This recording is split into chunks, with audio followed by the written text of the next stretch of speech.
अरे ताकते रहते तुझको सांझ सवेरे, नैनों में बसिया जैसे नैने ये तेरे, नैनों में बसिया जैसे नैने ये तेरे, तेरे मस्त मस्त दो नैन मेरे दिल का ले गए चैन, मेरे दिल का ले गए चैन, तेरे मस्त मस्त दो नैन। हेलो दोस्तों, आप सभी का स्वागत है आपके अपने YouTube चैनल मैथ मस्ती पर। दोस्तों, मैं हूं विपिन यादव। आज हम आपको पढ़ाने वाले हैं दो चर वाले रैखिक समीकरण के बारे में। दोस्तों, मैंने थंबनेल में लिखा है, यह लिखा है कि आज के बाद मुंह नहीं दिखाऊंगा। इसका एक शर्त है कि मेरे पढ़ाने के बाद अगर आपको लग गया कि भाई ऐसी वीडियो तो बहुत सारी होगी या ऐसे तो कोई भी पढ़ा सकता है, तो निश्चित मैं अपना चेहरा दिखा के आगे नहीं पढ़ाऊंगा। आपको चैलेंज करता हूं, आज के बाद आप यकीन करेंगे कि ऐसा क्लास आप कभी नहीं देखे होंगे।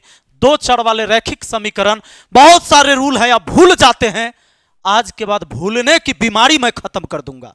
आइए, सवाल पूछता है रेलवे के एग्जाम में, इस पर सवाल पूछता है इस तरह से कि यदि समीकरण 2x + 3y + 11 = 0 और एक समीकरण 6x + ky + 33 = 0 समपाती रेखाओं को निरूपित करती है तो k का मान ज्ञात कीजिए। ऐसे सवाल एनटीपीसी के एग्जाम में आए हैं। यह देखिए वही सवाल है, यह रैखिक समीकरण का सवाल है। सवाल देखिए आरपीएफ में पूछा गया है। यहां पर देख लीजिए आरआरबी आरपीएफ में सवाल पूछा गया है, ग्रुप डी में सवाल पूछा गया है, ग्रुप डी में सवाल, ग्रुप डी में सवाल, ग्रुप डी में यहां देखिए आरआरबी एलपी टेक्नीशियन में यह प्रश्न पूछे गए हैं, एलपी टेक्नीशियन में पूछा गया है, एलपी टेक्नीशियन में पूछा गया है। और आगे एक सवाल मैंने अपने मन से लास्ट में रखा है। सारे सवाल ये जो मैं अभी 10-11 प्रश्न करवाऊंगा ना, 11 प्रश्न के बाद 12वां प्रश्न कोई पैदा नहीं लेगा कि रैखिक समीकरण के सवाल आप छोड़ देंगे या कभी आप भूल जाएंगे। आज के बाद पढ़ने के बाद चैलेंज है मेरा, अगर आप 5 से 7 मिनट इस वीडियो में रुक जाते हैं, यकीन मानिए पूरा वीडियो आप देख के जाइएगा। आइए शुरू करते हैं। तो सबसे पहले जानते हैं यह रैखिक समीकरण। जानते हैं दोस्तों, यह जो आप देख रहे हैं ना, यह रेखा है, ये दो रेखा, ये प्रतिच्छेद कर रहा है, ये समानांतर है, इसमें भी दो रेखा है। लेकिन क्या है ना कि दो रेखा एक दूसरे के ऊपर है, यानी समपाती है। एक दूसरे के ऊपर मतलब क्या है, ये समपाती है। एक रेखा दूसरे के ऊपर चढ़ गया है, ये समपाती हो गया है, इसलिए ये अलग नहीं दिख रहा है आपको। तो इस रेखाओं का समीकरण होता है, उसी को हम बोलते हैं दो चर वाले रैखिक समीकरण। अब हम आपको शुरू से लिए चलते हैं और बात करते हैं। दोस्तों, जानते हैं एक चर वाले पहले रैखिक समीकरण जान लीजिए किसे कहते हैं। एक चर वाले रैखिक समीकरण किसको कहते हैं और ये दो चर एक चर होता क्या है। तो ध्यान दीजिए, अगर मैं यहां पर लिख दूं कि 2x + 5 = 9, अब आप इसमें देखिए अल्फाबेट का एक लेटर जो x है, x के साथ इसमें 2 गुना है। x सिर्फ अकेले x है, इसमें y नहीं ना है, इसमें z नहीं ना है, सिर्फ x है ना।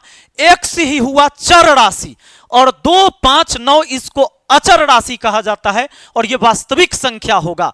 अब सुनिए, वास्तविक संख्या का क्या मतलब, वो 0 से लेकर प्राकृत संख्या के समूह 0, 1, 2, 3, 4, 5 ये सब क्या कहलाते हैं, वास्तविक संख्या कहलाते हैं। मेरे दोस्त x इसमें चर राशि है, इसका मान 2, 1, 3, 4, 5 कुछ भी हो सकता है, बदलते रहेगा। लेकिन 5 का मान 5 होता है, यह अचर है, इधर उधर नहीं जाता है। जैसे आपको याद होगा गांव देहात में गाय भैंसी चढ़त रहती है तो चढ़ते चढ़ते टहलत रहती है, आज न चढ़े वाली है वो एक के जगह खड़ा रहती है वैसी के वैसी। लेकिन जो चढ़े वाली भैंस है वो चलत रहेगी, तो चर राशि है x, इसका मान कुछ भी हो सकता है, ये आगे बढ़त रहेगा।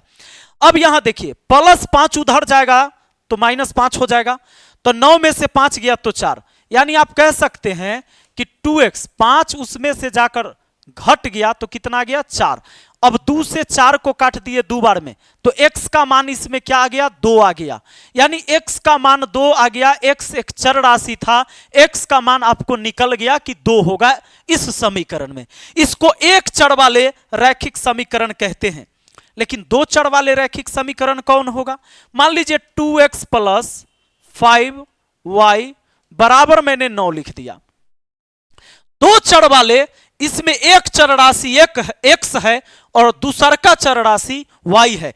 यही एक्स वाई चर राशि है। इसका मान 2 हो सकता है, 3 हो सकता है, इसका 5, तो इसका 4, इसका 3, इसका 5, इसका -5, इसका -6, कुछ भी हो सकता है, बदलते रहेगा। चर राशि, चरने का मतलब चढ़ैत चल जाए, कुछ भी हो सकता है। अब सुनिए, अगर इसका जो x का मान होगा, y का मान होगा, जैसे मान लीजिए हमने ले लिया x का मान 2 और y का मान 1, कहा जाता है कि x और y का मान रखने से अगर ये 0 हो जाए या LHS बराबर RHS हो जाए, मतलब LHS जो हो वो इक्वल RHS के हो जाए, तो ये इसका मान है, यही इसका हल है, यही इसका हल है। यानी x का मान अगर आप 2 रखिएगा तो 2 दूना 4 हो जाएगा, प्लस y का मान 1 रखिएगा तो 5 एकम 5 हो जाएगा। और बताइए आगे 9 है तो 4 + 5 9 होता है, इधर भी 9, तो LHS RHS इक्वल हो गया ना।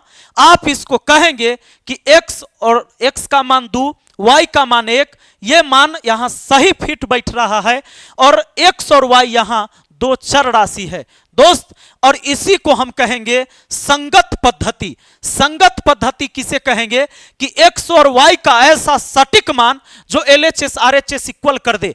अब सोचिए x y के जगह कुछ और रख देते तो हो सकता है कि वो सही नहीं होता और ये बराबर 9 नहीं करता। जैसे अगर मेरा मन करे कि x का मान 3 ले लेते हैं, y के मान 1 ले लेते हैं, तो क्या LHS RHS इक्वल होगा? आप देखिए, x का मान 3 लिए तो 3 दूना 6, प्लस y का मान 1 लिए तो 1 से गुना होगा तब 5, अब बराबर में है 9, तो इधर 6 5 11 होता है क्या 9 के? नहीं, यानी ये असंगत पद्धति कहलाएगा, ये असंगत पद्धति कहलाता है। इस बात को ध्यान दीजिए। आपके पिताजी, आपकी माताजी जब आपको डांटते होंगे, कभी कहते होंगे कैसन के संगत में तू रहता है, संगत अच्छा बना के रखो, असंगत लोगों के साथ मत रहो। ऐसा इसलिए कहते हैं कि असंगत लोग के साथ रहोगे तो कोई रिजल्ट नहीं आने वाला, लाइफ में बर्बाद हो जाओगे। लेकिन संगत लोग के साथ रहोगे, अच्छे लोग के साथ रहोगे तो जीवन में कुछ अच्छा करोगे। यानी अच्छा वही कर सकता है, x और y का मान 2 और 1 रहेगा तभी LHS RHS इक्वल होगा। अब जरा देखिए, इसमें कहिएगा x शरीफ रहे बेचारा, x का मान 2 तो रहे लेकिन y का मान अगर 3 आ जाए तो देखिए नहीं LHS RHS इक्वल हो पाएगा। x का मान 2 यहां पर रखिए तो 2 दूना 4, प्लस y का मान 3 तो 3 × 5 = 15 बराबर 9। तो क्या 15 4 तो 19 होता है, 19 कभी 9 के बराबर होगा? ये सही रिजल्ट दिया? नहीं दिया। क्यों? क्योंकि ये दोनों असंगत हो गया। यानी ऐसा जोड़ीदार जो आपको रिजल्ट तक पहुंचा दे वह दोस्त आपका संगत कहलाएगा। तो आप समझ गए कि संगत पद्धति किसे कहते हैं? एक्स वाई का वो दोनों मान जो रखने से LHS RHS इक्वल हो जाए, कोई भी दो चर, मतलब क्या बोलते हैं इसको, दो चर वाले रैखिक समीकरण में। दोस्तों इसको आप ऐसे भी कह सकते हैं कि यहां देखिए 2x है प्लस 5y है और -9 बराबर 0। हाँ ये 0 हो जाए। अब सोचिए x का मान 2 यहां रखिए तो 2 दूना 4 हो गया सब। x का मान जैसे ही मैंने 2 रखा तो 2 दूना 4, y का मान 1 रखा तो 5 और -9 बराबर 0 हो जाएगा। 4 और 5 9, 9 में से 9 गया 0। तो ये बात सही है ना जी, ये बात तो गलत नहीं है, 9 में से 9 गया 0, यानी ये संगत पद्धति में आता है। और अगर x और y का मान रखने से ये 0 नहीं होता तो वो असंगत पद्धति कहलाता। पक्का? और यही उसका हल है, इस समीकरण के यही हल है, x का और y का जो मान आया यही इसका हल है। मेरे दोस्त एक बात को समझिए, अब कोई भी जो आप देखते हैं ना, ये जो मान लीजिए कि समीकरण है, ये रेखा है और इस सीधी रेखा का एक समीकरण होता है, समीकरण होता है इसका। अब समीकरण का क्या, दो चर वाले रैखिक समीकरण कैसे होते हैं, कैसे होते हैं? तो कुछ भी हो सकता है। ये लिख दीजिए, यहां पर कलर चेंज करता हूं ताकि आपको बड़ा सुंदर दिखे। जैसे मान लीजिए हमने लिखा a1x plus b1y plus c बराबर 0। यहां कोई नंबर ऐसा होगा 1 2 3 4 5 -5 -6 कुछ भी हो सकता है। a और b के जगह भी नंबर ही होगा, बस x y जो है चर राशि है, यह बदलते रह सकता है। दूसरा दूसरा a2x प्लस b2y लिखा प्लस c बराबर क्या लिखा 0। ये क्या है? यह एक सीधी रेखा, एक स्ट्रेट लाइन, एक स्ट्रेट लाइन का ना, एक स्ट्रेट लाइन का ये समीकरण है। एक स्ट्रेट लाइन का ये समीकरण है, दो चर वाले रैखिक समीकरण एक सीधी रेखा का समीकरण होता है मेरे दोस्त। अब इसका क्या मतलब है? इसका मतलब ऐसा भी हो सकता है कि दोनों रेखा एक दूसरे को काट सकता है, दोनों रेखा समानांतर हो सकता है, ये एक दूसरे से कभी ना मिले। ऐसा भी हो सकता है कि दोनों रेखा एक दूसरे के ऊपर आ जाए, एक दूसरे के ऊपर आ जाए, ऐसा भी हो सकता है। यह तीन कंडीशन, या तो दोनों एक दूसरे से झगड़ा कर लेगा, या तो दोनों समानांतर होगा, या दोनों एक दूसरे के ऊपर होगा। तो यही मेन बात अब समझना है। यहीं से आइए अब समझाते हैं आपको। अब देखिए, अब यहां पर समझ लीजिए, ये दोनों रेखा का एक समीकरण है। मान लीजिए कि यह एक लड़की है बेचारी, ये गर्ल्स है ना, और इसका बॉयफ्रेंड ये बहुत दिन से एकरा पर ध्यान देले है और कह रहा है कि एकरा से हमरा बियाह करना है, यानी शादी करना है। इस शादी करने के चक्कर में इसका पीछा करते रहता है। जब भी कोचिंग से निकले, बाजार से निकले, बाइक लेके इसके पीछे पड़ जाता है उछौड़ा ई वाला। अभी पीछे पड़ जाता है इसको प्रपोज करने के लिए, और कहता क्या है, इसको मिलता है तो कहता है कि सुनो, हमरा से तुम बियाह कर लो, रानी बना के रखेंगे। कहा कि तोरे ऐसन से बियाह कर ले, तोहर लूर सही है, लक्षण ठीक है। कहा कि कैसे ना हमारा लक्षण ठीक है, तू जे खाएगी से हम खिलाएंगे, तू जैसे रहेगी वैसे रखेंगे। कहा से बात? तो कहा कि हाँ। तो कहा कि एक बात बता, ए से अंडा समझो, अमलेट। ये कहती है कि हम अमलेट खाते हैं, तू अमलेट खाता है? तो ये कहता है हाँ, तू अमलेट पहले खाएगी तो हम अमलेट खाएंगे। कहा ठीक। तो हम बर्गर खाते हैं, तुम भी बर्गर खाओगे? तो हाँ का मतलब, अब मान लो ये अमलेट खाता है, ये खाती है तो ये भी खाता है, ये बर्गर खाती है, ये बर्गर खाता है, तब तो ठीक है, सामान चलेगा। लेकिन ये कह दिया कि ना हम बर्गर ना खाएंगे, मतलब ये दोनों का मत नहीं मिला। और ऐसा हुआ कि अमलेट खाए, ये भी अमलेट खाए, ये बर्गर खाए तो ये बर्गर ना खाए, नॉट इक्वल टू। अगर ऐसा हुआ तो लड़की कहेगी तोरा साथे हम नहीं रहेंगे। लड़की कहती है कि हम बर्गर खाएंगे, तू बर्गर खाएबे नहीं करेगा, हमारा तुम्हारा विचार मिलिए नहीं रहा, हम न रहेंगे तुम्हारे साथ। ये भाग जाती है, डायरेक्ट माना कर देती है। डायरेक्ट माना कर दी तो एक रिजल्ट आया कि भाई ये उसके साथ शादी नहीं करना चाहती है। सीधा बात हो गया कि हमर तोहर विचार नहीं मिला। यानी यहां वाला नंबर और यहां वाला नंबर का रेशियो, यहां वाला नंबर और यहां वाला का नंबर का रेशियो अगर टैली नहीं कर रहा, इक्वल टू नहीं हो रहा है, इसका मतलब है कि इसका सिर्फ एक हल होगा, वो एक अद्वितीय हल होगा। और अद्वितीय हल का मतलब देखो, मारपीट हो गया दोनों में, एकदम भाग गई लड़की, भाग गई एकरा मारपीट करके। तो इसका मतलब है कि दोनों रेखा एक दूसरे को प्रतिच्छेद करता है। प्रतिच्छेद मतलब विरोध करना, यहां विरोध हुआ, इसको विरोध करना कहते हैं। और इसको हम कहते हैं एक हल, एक अद्वितीय हल, एक अद्वितीय हल। अभी आपको समझ में कम आएगा, लेकिन जैसे इस सवाल पर आएंगे तो आपको समझ में आ जाएगा। अरे दोनों के बात नहीं बना तो झगड़ा हो ना गया, झगड़ा हो गया और रिजल्ट एक के आया कि एक गो हल हुआ कि भाई हम तोहर नहतियौ। वो लड़की कह दी कि तू हमरा पीछे न पड़ी है, ये छौड़ा चल गया। उसके बाद फिर ही दिमाग लगाया कि अमरी आते हैं, रुक जाओ, ये बर्गरे न खाती है, हम कहते हैं ओकरा कि रे हम बर्गर खाएंगे तुम्हारे साथ। अगला बारी लड़का आया, फिर से उसके पीछे पीछे बाइक ले और कहा कि सुनो, तुम्हारा बड़ा शौक है ना अमलेट खाने का? तो कही कि हाँ।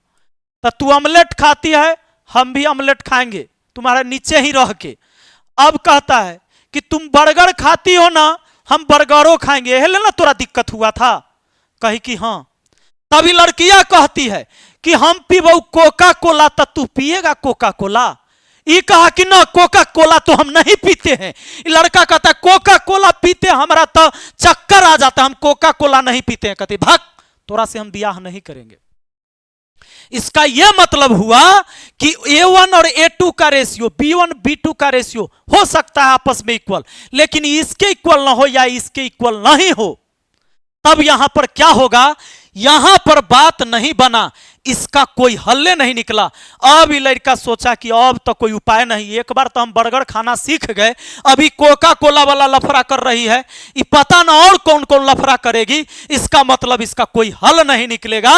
अब होता क्या है कि बेचारी लड़की जाए अपना रास्ते, लड़का जाए अपने रास्ते।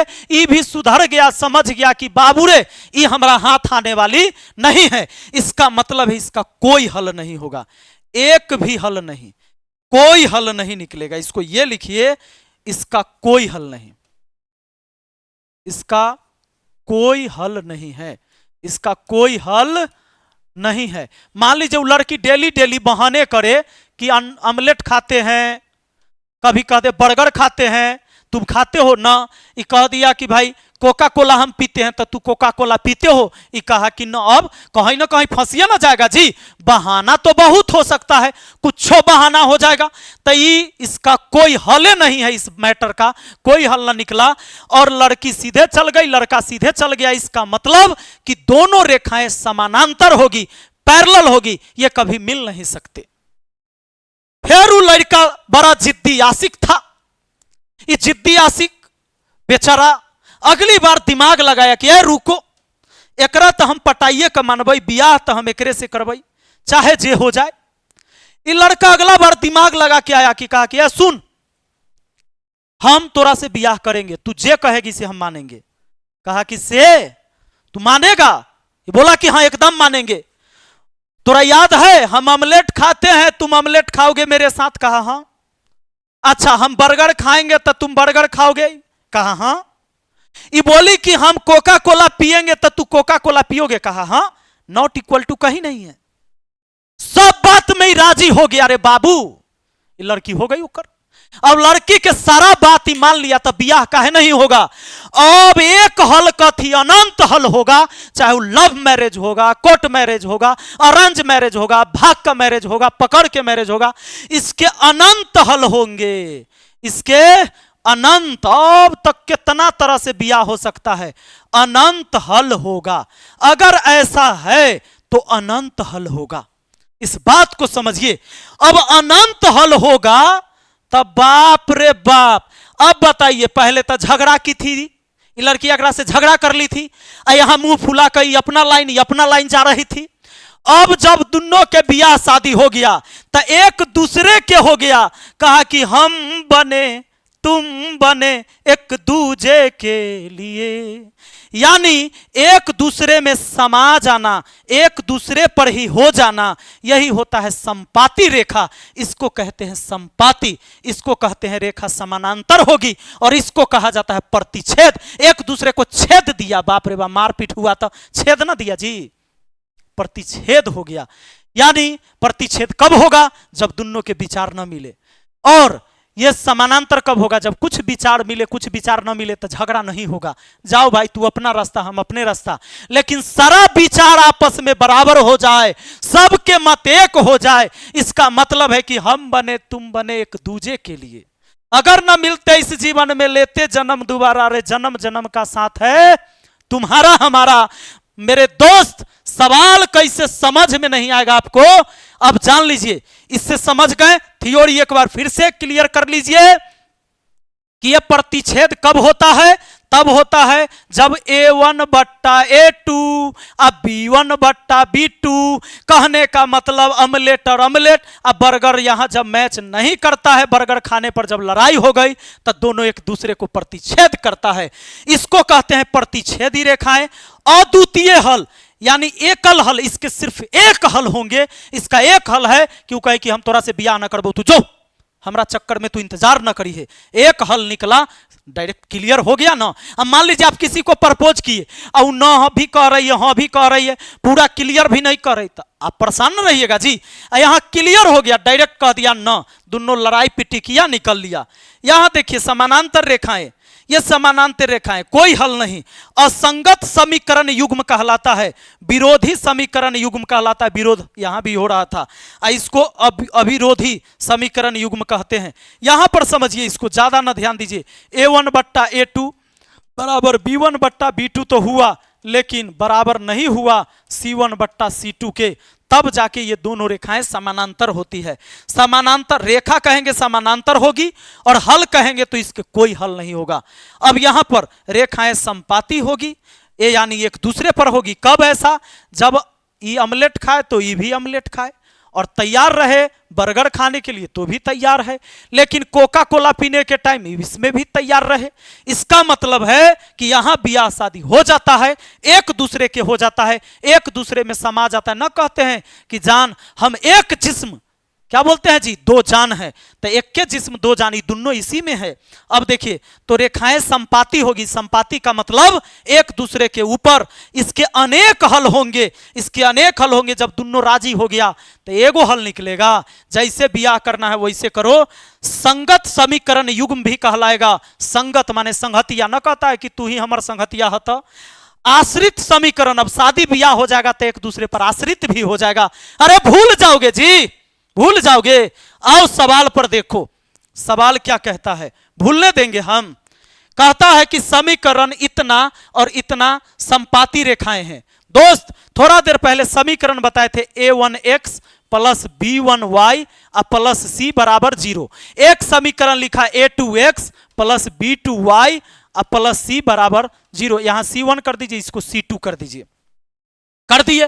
पीछे भी शायद मैंने c2 नहीं लिखा था क्या, उसको सुधार लेना जरूरी है।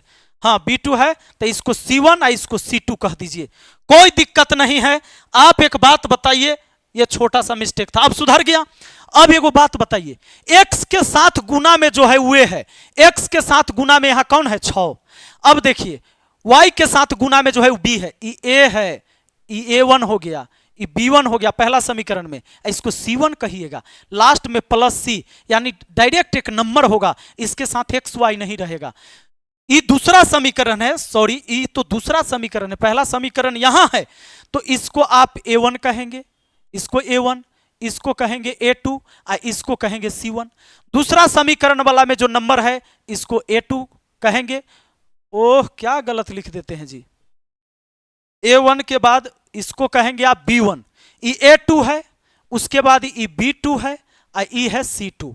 अब आपको कहता है संपाती रेखाओं को निरूपित करती है। संपाती रेखा का मतलब समझे, संपाती का मतलब हुआ कि सब कुछ बराबर, संपाती का मतलब एक दूसरे पर होना, यानी a1 बट्टा a2 बराबर b1 बट्टा b2 बराबर c1 बट्टा c2, यानी सब में राजी हो तब ना संपाती एक दूसरे का हो जाएगा। तो अब देखिए a1 के जगह ऊपर में 2 रखिएगा चिन्ह के साथ, अगर प्लस में है तो प्लस। a2 का मतलब यहां 6 बराबर b1 का मतलब देखिए, b1 का मतलब वहां 3 है, और b2 का मतलब यहां देखिए k है, और आगे लिखने की जरूरत नहीं है, चाहे तो आप लिख सकते थे। आप बताइए कटेगा, हाँ 2 तिहाई 6 कटेगा, k इधर आ गया तो 3 तिहाई 9 हो गया, k का मान 9 हो गया मेरे दोस्त, k का मान हो गया 9, यही ऑप्शन बी हो गया। तो इतना चीज अब 9 लिखना है, अब ये सब चीज नहीं करना है। अच्छा, सवाल ऐसा नहीं किसी से बनता, इससे भी बनता। देखो b1 3 था, b2 k था, और c1 बट्टा c2, तो c1 कितना था 11, c2 कितना है 33, काटिए 11 तिहाई 33, 3 तिहाई 9, के का मान 9 हो जाएगा कि ना। चाहे तो आप लास्ट के 2 गो वाला लेते या शुरू के 2 गो वाला लेते, यह हल हो जाता और 9 निकल जाता मान। मेरे दोस्त, अब ऐसे सवाल को बनाने के लिए अगले सवाल में आपको टाइम नहीं लगना चाहिए। आपका यहां पर a1 b1 c1 a2 b2 c2 चिन्ह के साथ सवाल पढ़ लेना है पूरा। कहता है कोई हल न हो तो के का मान कितना होगा। अरे कोई हल न कब होता है, कोई हल नहीं है। ऑमलेट खा रही थी, चलेगा, बर्गर में भी राजी हो गया, कहा कोका कोला में तो राजी नहीं हुआ, तो कही कि अब तो तोरा से बियाह न करबो, दूसरा बार तू प्रपोज करने आया, इस बार भी तू मैच नहीं किया। इसका मतलब यह हुआ कि पहला दोनों तो इक्वल चलेगा, यानी a1 a2 बराबर b1 b2 सिर्फ equal to not c1 c2 है ना। इसके कोई हल नहीं निकलेंगे, लेकिन इस समीकरण में यहां तो हम बैठा सकते हैं इस रेशियो को 4/6, 4/6 बराबर ये b1 है 3 अब बट्टा b2 है माइनस के। दोस्तों 2 से काटिए 2 बार में, 2 से काटिए 3 बार में, 3 तिहाई 9 माइनस के बराबर हो गया 3 तिहाई 9, 9 के बट्टा में 2, तो के बराबर हो गया -9/2, यानी के बराबर हो गया माइनस में 4.5। 4.5 का मतलब हुआ आपका आंसर ऑप्शन ए। आया बात समझ में? एकदम समझ में, इसको जरूरत नहीं कोई दूगो लेके हल करिए। अब कहिएगा सर एकरा हल करते लेकर तब क्या होता, तो इसका यह मतलब होता, देखो ये वाला छोड़ देते हैं, अभी इस टर्म को हम छोड़ते हैं। इसका क्या मतलब होता, b1/b2 लिखते, यानी 3/b2 के जगह अगला माइनस के लिखते, माइनस के, not equal to c1/c2। c1 है -7 और c2 का क्या मतलब है, सॉरी C1 यहां वाला नंबर 5 और C2 का मतलब है वो -7। अब बताइए माइनस माइनस कट जाता तो यहां पर 5 के हो जाता, 5 के बराबर क्या हो जाता 7 या 21 के, sorry equal to not equal to हो जाता 21/5, यानी जो मान होना चाहिए 21/5 नहीं होना चाहिए, इसका ये मतलब है। तो ये सब बात यहां नहीं पूछा गया था, ये भी आंसर सही है कि के का मान 21/5 नहीं होना चाहिए। अगला देखिए, कहता है सवाल P के किस मान के लिए निम्नलिखित समीकरण का केवल एक ही हल होगा।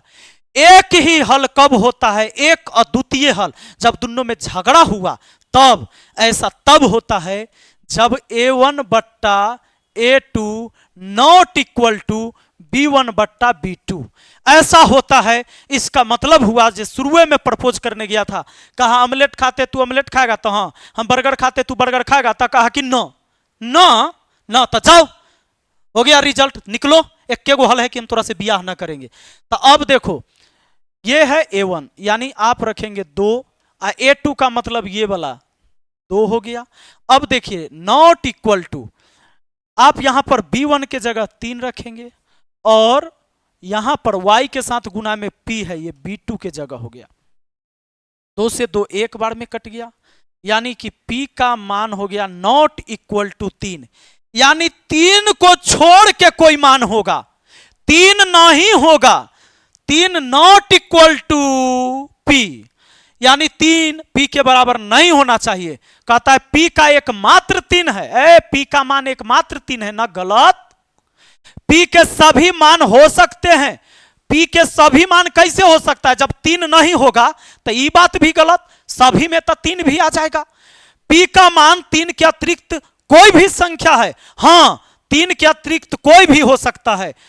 p एक मात्र मान 2 है ना, p का मान 2 आया कहां है, आया बात समझ में, ऑप्शन सी हो जाएगा, 3 को छोड़ के कोई भी हो सकता है। ये खाली कह दिया p का एक मात्र मान 2 है, इसलिए गलत हो गया, सिर्फ 2 कैसे हो सकता है, आया बात समझ में जी। अगला देखिए, कहता है यदि समीकरण इतना इतना और इतना का कोई हल संभव नहीं है, कोई हल संभव नहीं है, उसमें होता है ऑमलेट खाते होता, हाँ ऑमलेट खाते हैं, बर्गर खाते होता, हाँ बर्गर खाते हैं, हम कोका कोला पीते हैं, तुम कोका कोला पीते होता ना, यही मामला गड़बड़ा जाता है, और इसी का मतलब होता है कोई हल नहीं। बाबू ए बाबू, कोई हल नहीं, कोई हल नहीं हो राजा, जब कोई हल नहीं है तो ये होता है। अब आप देखिए ना कौन सा नंबर गड़बड़ है, आपको तो मान निकालना है किसी का, के का मान, तो नॉट इक्वल टू क्यों लीजिएगा, सीधे बात चलिए यहां आप आइए, ए का मान पहले रख दीजिए 14, a1 का मान, a2 का मान बट्टा में 21, बराबर तो इतना है ना, बर्गर बर्गर तक तो जाएगा ना, तो 8, अब बट्टा कौन हो जाएगा, माइनस के साथ लिखिएगा, माइनस उनस ना छोड़िएगा, माइनस के साथ चिन्ह के साथ लिखिएगा। अब बताइए 7 दूना 14, तो 7 तिया 21, 2 चौके 8, ए बाबू इधर हुआ माइनस के, उधर हुआ 3 चौके 12, तब माइनस गया उधर, के बराबर हुआ -12, के बराबर -12, ऑप्शन डी आंसर होगा। भूलेंगे आप कभी, भूल जाइएगा। आइए अगला सवाल पर आइए, सवाल क्या कहता है ये देखिए, के का वह मान क्या है जिसके लिए समीकरण 16x - 12y + 9 = 0 है और 12x + ky - 11 = 0 का कोई हल नहीं है, कोई बात नहीं दोस्तों, एक समीकरण वहां दिया है और एक समीकरण यहां, कोई हल नहीं, कोई हल ना होगा तो अमलेट अमलेट तक खाता है दोनों, बर्गर तक भी चलता है, कोका कोला में न माना कर दिया लड़का तो मामला बिगड़ा है। यहां आइए, पहला है 16, 16 बट्टा A2 का मतलब कितना 12 बराबर B1 का मतलब कितना 12। अब 12 नहीं, यहां से B1 का मतलब हाँ ये 12, अब B2 का मतलब, B2 का मतलब ये वाला K, ये B2 यहां हो गया, ये A2 ये B2 ये C2 है ना। अब देखिए यहां से क्या निकला, 4 चौके 16, 4 तिहाई 12, 4 तिहाई 12, 3 तिहाई 9, के का मान कितना आ गया बाबू 9 आ गया, के का मान आ गया है आपका 9। अच्छा 12 तब -12 यहां ऊपर में लिखना है, ये -12 हो गया, 3 तिहाई 9 हो गया, यानी माइनस में 9 हो गया, माइनस में क्या हो गया के का मान माइनस में 9, याद रखिए ऑप्शन सी हो जाएगा, क्योंकि इस 16 माइनस 12y है, ये माइनस ये जो लिखाएगा, ये जो लिखाएगा B1 लिखाएगा। एक काम करते हैं इसको दोबारा से फिर से लिख देते हैं हम, दोबारा गलत हो गया। यहां देखिए 16, A1 के जगह 16, A2 के जगह 12 बराबर B1 के जगह -12 अब B2 के जगह सीधा K। अब 4 चौके 16, 4 तिहाई 12, 4 तिहाई 12, यानी K का मान जो आ गया माइनस में आ गया 9, कोई कष्ट नहीं है, हो गया। अगला सवाल देखिए, कहता है यदि समीकरण इतना इतना का कोई समाधान नहीं है तो K का मान, वही बात है कोई समाधान नहीं है तब पहला रेशियो तो ठीक है, दूसरा भी ठीक है, 5 बट्टा माइनस के लिखिएगा। अब काटिए, 0 से 0 काट दिए, 25 25 माइनस के बराबर हो गया 25 25 बट्टा 2, इसका मतलब ये माइनस उधर चल जाएगा और के बराबर हो जाएगा -25 बट्टा 2 12.5, 12.5 बाबू ऑप्शन ए आंसर हो जाएगा क्या। अगला सवाल देखिए ना, सवाल कहता है यदि समीकरण इतना और इतना का कोई हल संभव नहीं है, कोई हल संभव नहीं है तो के का मान क्या होगा। कोई हल संभव नहीं है तो अमलेट तक हैबे ना करेगा, अमलेट तक तो चलता है, अमलेट चला, उसके बाद कहा बर्गर वाला में लफड़ा हो गया। हाँ बर्गर तक सही है, आगे कोका कोला में गड़बड़ाता है। अब देखो यहां से अगर 4 का आधा 2, 10 का आधा 5, इधर गया माइनस के और उधर 5 तिहाई 15 और बट्टा में 2 हो गया, ये गुना हो गया ना, तो 2 इसके साथ गुना में इधर आया था भाग में। अब यहां पर देखिए के बराबर, ये माइनस भी उधर चल जाएगा, 7.5 हो जाएगा माइनस में 15 बट्टा 2, यानी 7.5 हो जाएगा माइनस में, आंसर होगा ऑप्शन डी। अगला सवाल देखिए, कहता है यदि समीकरण इतना और इतना का कोई हल ना हो तो के का मान क्या होगा। कोई हल नहीं है तो 6 बट्टा 15 तो लिखाएबे करेगा, उसके बाद अमलेट बर्गर तक तो चलता ही है, फिर -5 बट्टा हो जाएगा प्लस में के। अब काटिएगा, 3 दूना 6, 3 पचे 15, 25 25, 2 के बराबर हो जाएगा माइनस में 25, यानी के का मान कितना हो जाएगा, 2 से भाग देंगे, माइनस में 12.5, माइनस में 12.5, ऑप्शन सी आपका आंसर हो जाएगा मेरे दोस्त। अगला सवाल आ जाइए, अगला सवाल क्या कहता है, इसका जोड़े का कोई परिमित हल नहीं है, कोई हल नहीं है, तब कहता है क्या होगा। तो कोई हल नहीं है तो अमलेट बट्टा अमलेट। आइए अब देखिए बर्गर तक भी चलेगा, इसके जगह क्या है 1 है, इसके गुना में कुछ नहीं तो 1 होगा, और यहां y के गुना में कौन है 2 है, तो 3 दूना 6 हो गया, p का मान 6 हो गया, p बराबर क्या बोलेंगे 6 बोलेंगे। आया बात समझ में। अब एक बात और सीख लीजिए इसी में, अगर हम लास्ट वाला लिखते, जैसे आप जानते हैं कि A1 बट्टा A2 कोई हल नहीं रहता है, तो बर्गर में भी कह दिया हाँ बर्गर खाएंगे, और मना कर दिया कि कोका कोला तो हम नहीं पीते हैं, मामला गड़बड़ा गया। अब देखो लास्ट दूगो से हल करते थे क्या निकल के आएगा, तो B1 यानी यहां पर 1 है, अब B2 का मतलब दूसरा समीकरण में y के साथ 2 है, y के साथ 2 है, नॉट इक्वल टू C1 बट्टा C2, यानी 5 यहां 1/5, 1/5, इसका क्या मतलब हुआ? यहां पर यहां इसको लिए ना, यहां पर गायब है तो यहां से कुछ बातें नहीं हुआ, यहां से कोई आगे हल नहीं हुआ, इसको छोड़िए। चलिए अगला देखिए, हाँ कभी रहेगा नॉट इक्वल टू आएगा कि नहीं होगा। अगला देखिए जो कि पीछे हम लोग देख चुके हैं, रेखीय समीकरण इतना इतना इतना के जोड़े के हलों की संख्या क्या होगी, इसके कितने हल होंगे। जैसे आपने पढ़ा था, अगर दोनों में लड़ाई हो जाता है तो एक हल कि एक अद्वितीय हल कि सिर्फ झगड़ा हुआ, लड़ाई हुआ कि भाई हम तुम्हारे साथ नहीं जाएंगे। और अगर दोनों रेखाएं समानांतर होती है, आपको याद होगा दोस्त, भूल गए क्या, A1/A2, और जब इसे ही माना कर देता है बरगरे में तो माना हो गया, तो क्या कहता है, इसके सिर्फ एक हल है, एक अद्वितीय हल। क्या बोलते हैं इसको, एक अद्वितीय, अद्वितीय हल। क्यों बोलते हैं, क्यों बोलते हैं बताइए, एक गो हले निकला कि बियाह नहीं होगा।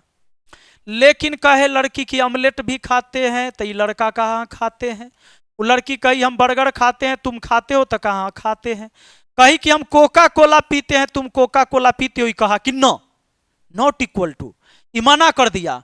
तब तो इसके अनंत हल होते हैं, सॉरी इसके कोई हल नहीं, बातें नहीं बना, अनंत हल कैसे हो जाएगा, अनंत हल तो होगा ब्याह के बाद, कोई हल नहीं, कोई हल नहीं होगा, कोई हल नहीं होगा। ये बात आप जानते हैं।